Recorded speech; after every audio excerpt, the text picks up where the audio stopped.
psoriasis အကြောင်းလေးပြောပြပေးပါတော့ဒေါက်တာတဲ့ဒီနေ့ကတော့ psoriasis လို့ခေါ်တဲ့အရေပြာရောဂါတစ်ခုအကြောင်းလေးနဲ့ပတ်သက်ပြီးတော့ပြပြပေးချင်ပါတယ်ဆိုတော့ဒီနေ့ကတော့အရေပြာရောဂါပိုင်းကိုသွားမယ်ဒါပေမဲ့တစ်ခုရှိတာဒီ psoriasis ကအမ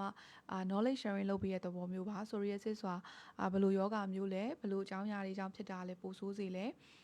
ဘယ်လိုမျိုးစားတွေရှိလဲဆိုတာပေါ့နော်ပြီးတော့သူရဲ့ဒါတွေကပြန်ဖြစ်တဲ့ယောဂဆိုတော့ဒီဖြစ်နေတဲ့သူတွေကိုလည်း encourage လုပ်ပေးခြင်းတဲ့သဘောမျိုးအနေနဲ့ knowledge sharing လုပ်ပေးတာပါ။ဥပမာ psoriasis တွေရှိရဲဆိုရင်ကုသမှုပိုင်းအတွက်ကတော့အရေပြားတစ်ခုနဲ့ပြပေးပါနော်။တိတ်မပြင်းထန်ဘူးဆိုရင်တော့လိန်စီလောက်နဲ့ရပေမဲ့တချို့ပြင်းထန်တဲ့ဟာမျိုးတွေဆိုတောက်ဆေးထည့်ရတာတွေရှိတယ်။အဲ့ဒီခါမှာသူဒီလိုအပ်တဲ့သွေးဆေးရမယ်။ပြီးရင်ပေးထားတဲ့ဆေးတွေကိုလည်းတေချာလေး follow up ပြန်ကြည့်ပြီးတော့လုပ်ရတဲ့ဟာမျိုးတွေဖြစ်တဲ့အတွက်ပေါ့နော်။သူကုမယ်ဆိုရင်တော့ဒါကအရေပြားအထူးကုနဲ့ပဲတေချာလေးဆက်ပြီးတော့ပြပေးပါ။အမဒီနေ့ကတော့ဒီ psoriasis အကြောင်းလေးကို knowledge sharing လုပ်ပေးတာလေးရဲ့ပြီးတော့ကိုယ်တိုင်လည်းဒီ dermatology ဒီပလိုမာတက်နေရဆိုတဲ့အတွက်ပေါ့နော်စာဖတ်ရင်းနဲ့ဒီစာပြန်နှွှေးတဲ့သဘောမျိုးလေးပဲပြပြပေးရပါเนาะဆိုတော့အကြမ်းမြင့်လေးပဲပြပြပေးပါမယ် psoriasis ဒီခန္ဓာကိုယ်တစ်ခုလုံးမှာဖြစ်နိုင်တယ်လက်တွေတောင်စစ်တွေဒူးကောင်းတွေမှာဖြစ်တယ်တခြားနေရာအနှံ့မှာဖြစ်တယ်အဓိကဒီဥယျာဉ်ပြားတွေမှာလည်းဖြစ်တယ်ပေါ့နော်တချို့ဆိုဥယျာဉ်ပြားမှာဘောက်မဟုတ်ဘူးအဖက်လိုက်ကြီးတွေပေါ့နော်အဖြူအဖက်လိုက်ကြီးတွေဖြစ်တာမျိုးဆိုတော့ဒီလို scalp psoriasis လိုမျိုးလည်းဖြစ်နိုင်တယ်ပြီးရင်သူဒီဥကောင်းတွေဒီအရေပြားတွေဒါမှကဒီလက်သေးတွေပြီးရင်အယိုးအစစ်မြစ်တွေပါအထိပါထိခိုက်နိုင်တဲ့ဟာမျိုးဖြစ်တယ်ပေါ့နော်အဲ့တော့အရင်ဆုံးစပြောရမယ်ဆိုရင်ဒီ psoriasis ကနာမည်ပေါ့နော် psoriasis ကိုဘယ်လိုခေါ်လဲပေါ့မြန်မာလိုအခုနောက်ပိုင်းတော့ psoriasis ဆိုပြီးတော့ပဲစလိန်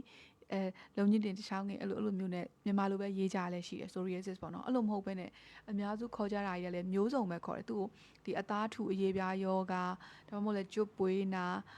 ာဒါမှမဟုတ်လဲတချို့ကဒီထပ်တရနာစသဖြင့်အဲ့လိုမျိုးခေါ်ကြတယ်ပေါ့နော်နာမည်တွေကအများကြီးပဲဒါပေမဲ့မှာတော့ဒီ psoriasis ဆိုပြီးတော့ပဲပြပြပေးမယ် psoriasis ကဘာလဲပေါ့နော် psoriasis ဆိုတာကကြတော့မတို့ပြောရမယ်ဆိုရင်ဒီ psoria ပေါ့ PSORI ဆိုရယ်ဒီ sora ဆိုတဲ့အဓိပ္ပာယ်ကကြတော့ဒီ Greek word ကလာတယ်ယားတာ itch ပေါ့နော် itch ဆိုတဲ့အဓိပ္ပာယ်ယားတာလို့ခေါ်တယ်တဲ့ဆိုတော့ဒီကဒီ psoriasis ဖြစ်တဲ့သူတွေဒီကသူ့အချက်မှာရားတာပါမယ်ပေါ့နော်ဆိုတော့သူကဒီ immune ကြောင့်ဖြစ်တယ်ဒီကိုယ့်ရဲ့ခန္ဓာကိုယ်ရဲ့ကဒီ immune လေးတွေကြွပြီးတော့ immune related ဒီ inflammatory disease ပေါ့အရေပြားရောင်ရမ်းတဲ့ယောဂါကိုပဲမတို့ကဒီ psoriasis လို့ခေါ်တာဆိုတော့ပြောရမယ်ဆိုရင်သူ့ရဲ့ဖြစ်စေတဲ့အကြောင်းရင်းအဓိကဒီ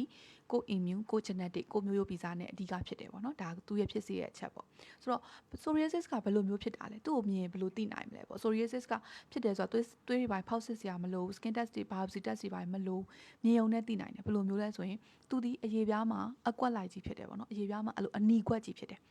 တိတာတဲ့ဒီအကွက်ကတခြားဟိုင်နဲ့မရောနေဘူးသူတစ်ကွက်တည်းတိတိတာဖြစ်တယ်ပြီးရင်အသားထူတယ်အဲ့ဖြစ်တဲ့နေရာမှာအသားထူထူနီနီထူထူကြီးဖြစ်နေမယ်ပြီးရင်ဖြစ်တဲ့ဟာမှာသူက psoriasis ဒီအချိန်ကြာကြာဖြစ်တယ်ပေါ့နော်ဖြစ်တော့ကုတ်လိုက်ပြန်ပြီးတော့မျက်နှာကောင်းလိုက်နဲ့ဒီအသားဒီထူလာမယ်ပြီးသူ့အပေါ်မှာဒီအနက်ဖေးလိုမျိုးပေါ့ဒီအဖြူရောင်ဒီအဖြူရောင်ငွေရောင်ဒီလိုအဖက်လေးရှိနေမယ်ဆိုတော့အဲ့လိုမျိုးဒီ red ဒီ strongly demarcated ပေါ့နော် red plaque with silver scales လို့လည်းခေါ်တယ်ဆိုတော့ဒီလိုမျိုးဤတာနေရဲ့အနီကွက်ကြီးပြင်မှာရားလဲရားတယ်လို့အပြင်လိုက်ကြီးပေါ်မှာအဖြူရောင်ဒီအဖက်လေးရှိနေပြီအဲ့ဒါမျိုးဆိုရင်မတော့ psoriasis လို့ခေါ်တယ်ဆိုတော့ဒီခေါင်းဒီမှာဆိုလဲဒီဥယျာဉ်ပြနောက်တွေမှာဆိုရင်ဒီလိုအဖက်လိုက်အဲ့လိုမျိုးလေးပေါ့နော်အကွက်လိုက်လေးဖြစ်နေအဲ့ဒါတွေက scalp psoriasis လို့ခေါ်တာပေါ့ဆိုတော့ဒါသူ့ဖြစ်စေရဲ့ဒါသူ့ရဲ့ပုံစံပေါ့နော် psoriasis မှာကဒီ type ပေါ့နော်အမျိုးအစားတွေပေါ့အများကြီးရှိတယ်တဲ့ main ကတော့ဖြစ်တာကတော့ plaque psoriasis လို့ခေါ်တယ်အဲ့လိုအကွက်လိုက်ဖြစ်တာပဲပေါ့နော်တခြားဒီ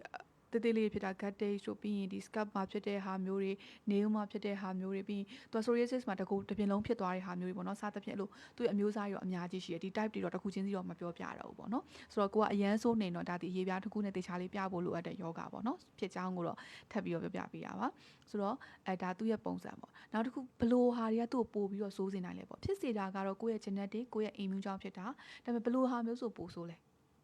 ဆိုရင်ပထမဆုံးတစ်ခုက stress psoriasis ကလည်းစိတ်ကိုဖိစီးစေတယ်စိတ်ဖိစီးတဲ့အခါမှာလည်း psoriasis ပိုဖြစ်တယ်လဲနေရပါတော့ကိုယ်စိတ်က stress နည်းမှာပဲဒီ psoriasis သက်သာမှာပါဒီယောဂသည်လူအများစုမှာဖြစ်တဲ့ယောဂမဟုတ်ဘူးမတို့ဝက်ချန်လိုမျိုးပေါ့နော်လူများစုမှာဖြစ်တဲ့ယောဂမဟုတ်ဘူးဖြစ်တာကလူနည်းစုပေါ့နော်အကြမ်းမြင့် 2-3% လောက်ပဲတရားမှာ2ယောက်3လောက်ပဲဖြစ်တဲ့ယောဂဖြစ်တဲ့အတွက်ဖြစ်နေတဲ့သူမှာလည်း तू ကမပြောက်တော့ကွာစိတ်ဖိစီးတယ်အဲ့လိုဆိုပိုဆိုးစေနိုင်တယ်ဆိုတော့ stress လေးတော့ give side ပေးဖို့လိုတယ်ပေါ့နော်ဆိုတော့ဟိုဒီမှာဂျားဖြတ်ပြောချင်တာဒီ psoriasis ဖြစ်နေတဲ့သူတွေပေါ့နော်ဒီယောဂဒီမပြောက်ပါဘူးပျောက်သွားတယ်ဆိုတာမရှိပါဘူးဆေးကုတယ်ဒီလိန်ဆေးတွေပေးလိုက်တယ်ပေးတော့ခဏသက်သာနိုင်တယ်တောက်ဆေးတွေပေးတယ် treatment ယူတော့သက်သာနိုင်တယ်ဒါပေမဲ့ကွာဆေးမှားတာပဲဖြစ်တခုခု infection တွေဝင်တာပဲဖြစ်အဲ့လိုမျိုးဆိုရင်ဒီယောဂဒီအများနဲ့ပြန်ကြွနိုင်ပါတယ် psoriasis အမြင့်ပြတ်ပျောက်သွားတယ်ဆိုတာဒီ နေ့ဒီချိန်ထိတော့မရှိသေးပါဘူးเนาะဒါက discourage လုပ်တာမဟုတ်ပါဘူးကိုအမှန်တရားကိုလက်ခံနိုင်အောင်ပေါ့เนาะဒီ psoriasis တမားလေးအတွက်ပြပြပေးတာပါပြီးကို skin မှာ trauma တခုခုရတာပေါ့เนาะကိုရားလို့ကုတ်တာပဲဖြစ်ဖြစ်အနာတွေဖြစ်တာပဲဖြစ်အဲ့လိုမျိုးမှဆိုလဲ psoriasis ပိုဆိုးနိုင်တယ်ပြီးကိုယ့်ရဲ့ lifestyle ပေါ့เนาะကိုယ့် lifestyle မှာဆိုကိုယ့်ရဲ့ကိုက slate တွေအများကြီးတောက်တာရက်တွေတောက်တာပြီးတော့ကိုက obesity အဝလွန်နေတာအဲ့မျိုးဆိုလဲ psoriasis ကိုပိုဆိုးနိုင်ပါတယ်ပြီးတော့အဓိကတောက်ဆေးတွေပေါ့เนาะတောက်ဆေးမှာဆိုရင်ဒီ ACEI တို့ beta blocker တို့စတဲ့ပြီးရင်ဒီNSAID ပေါ့နော်အကိုက်ခဲပြောက်ဆေးလိုမျိုးလေးတွေပြီး anti malaria ပေါ့နော် malaria ဒီငှက်ဖျားယောဂဆေးလေးတွေပြီး lithium လို့ခေါ်တဲ့ဆေးလေးအဲ့လိုဆေးတွေတောက်တဲ့အခါမှာပို့ပြီးတော့ဆိုးပါတယ်ပြီးတော့တခုရှိရသည် steroid ပေါ့နော် steroid က psoriasis သမားတွေက steroid ကိုလိမ့်စင်းနေနဲ့သုံးတယ်ဒါပေမဲ့ steroid နဲ့ပတ်သက်တဲ့ဟာမှန်သမျှတောက်ဆေးတွေဒီ psoriasis သမားတွေဒီထိုးတာတောက်တာလုံးဝလုပ်လို့မရပါဘူးเนาะအဲ့ဒါမျိုးဆိုလဲ psoriasis ကခဏတစ်ဖြုတ်သက်သာပြီးမှနောက်ပိုင်းမှာ flare up အရန်ဆိုးတယ်ပို့ပြီးတော့ဆိုတဲ့ type မျိုးပြောင်းသွားတာမျိုးလည်းဖြစ်နိုင်တဲ့အတွက် steroid တောက်ဆေးတွေကတော့contra indicated ပါလုံးဝမသုံးခိုင်းပါဘူးပြီးတော့ infection ပေါ့နော်ကိုယောဂတစ်ခုခုဖြစ်တဲ့